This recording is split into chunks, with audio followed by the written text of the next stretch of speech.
ဟာသိန်းတွေမင်းဘာလာလို့လာလဲ မင်းစီကငါတမင်တက်တက်လာတာပဲနေစငယ်ချင်းအချင်းချင်းငါမျက်နှာတော့ထောက်ဖို့ကောင်းပါလေခုငါရက်ွက်တယ်မှာဘယ်လိုလုပ်မျက်နှာပြရလဲ မင်းငင်းငင်းကိစ္စခေါင်းစားနေတယ်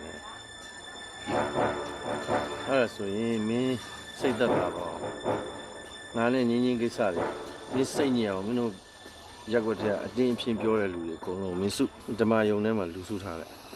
အဲ့ကိစ္စပါစပ်ပိတ်သွားအောင်ဖြည့်ရှင်းပေးမယ်ဖြည့်ရှင်းပေးလို့ပြည်လည်သွားရင်မင်းသမီး3ယောက်ပေါ်မှာမင်းဖေးပြီးသားဖို့တော့လိုမယ်ဒါမှမဟုတ်မင်းကအရက်ပဲဆက်တောက်နေမယ်ဆိုရင်တော့မင်းကတငယ်ချင်းပဲအခြေအနေတွေအရန်ကွာနေတယ်ငါလူတယောက်ကမင်းအတွက်လာပြီးတော့အောက်ဆင်းပြီးဖြည့်ရှင်းရမတန်ဘူးမင်းငါဆွဲခေါ်နေတော့မပါဘူးကွာမင်းကိုမင်းပြင်ပါမင်းဖေးပြီးသားအောင်နေစမ်းပါမင်းအဲ့ရက်ွက်ထမမျက်နှာမပြရတဲ့ကိစ္စတွေငါဖြည့်ရှင်းလိုက်ရင်တိတိမွားလေးမင်းဖေးပြီးသားအောင်နေစမ်းပါမင်းကိုမင်းပြင်တော့ငါတိုက်တွန်းတယ်ကွာမင်းရတယ်အေးငါပြင်နေအောင်ကြိုးစားမယ်မဟုတ်ဖြစ်အောင်လုပ်စမ်းပါ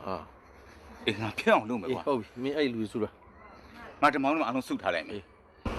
ကျွန်တော်နာမည်ဥပ္ပေါ်ထွန်းပါမော်တော်ကားထုတ်တဲ့ကုမ္ပဏီပိုင်ရှင်ပါကျွန်တော်တို့ဒီရက်ကွက်ကသိမှာမဟုတ်ဘူးကျွန်တော်နဲ့သိန်းသွင်းနေရငယ်ငယ်လေးကအရန်ခင်လာတယ်ကျွန်တော်တင်ငယ်ချင်းတွေပါအခုဒီရက်ကွက်ထဲမှာသူ့ရဲ့သမီးငင်းနဲ့ပတ်သက်ပြီးတော့အတင်းတွေဖြည့်နေသတင်းတွေထွက်နေတယ်တဲ့သူနဲ့ပတ်သက်ပြီးတော့သူ့အဖေနဲ့အမေကမျက်နှာမပြရဲတော့အောင်ဒုက္ခတွေဖြစ်နေတယ်ဆိုလို့ကျွန်တော်က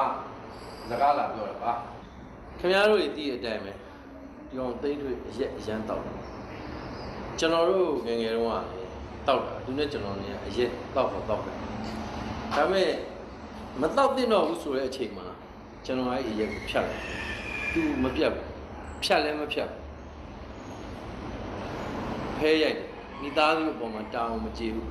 သူကလေး3ယောက်အပေါ်မှာထိန်းသိမ်းနေမဆောင်ရှုံတတ်တကယ်တော့မိသားစုတစ်ခုမှာအဓိကတာဝန်ရှိတဲ့လူမိသားစုကိုထိန်းသိမ်းဆောင်ရှောက်ရမယ်လူဆိုတာအဖေလို့ကျွန်တော်သဘောပေါက်တာ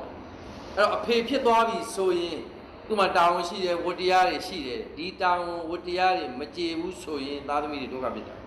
အခုသူကလေးတွေမိန်းကလေးတွေပြီဆိုတော့သူ့ကြောင့်လည်းအဆက်ရတယ်မျက်နှာငယ်တယ်တိမ်ငယ်တယ်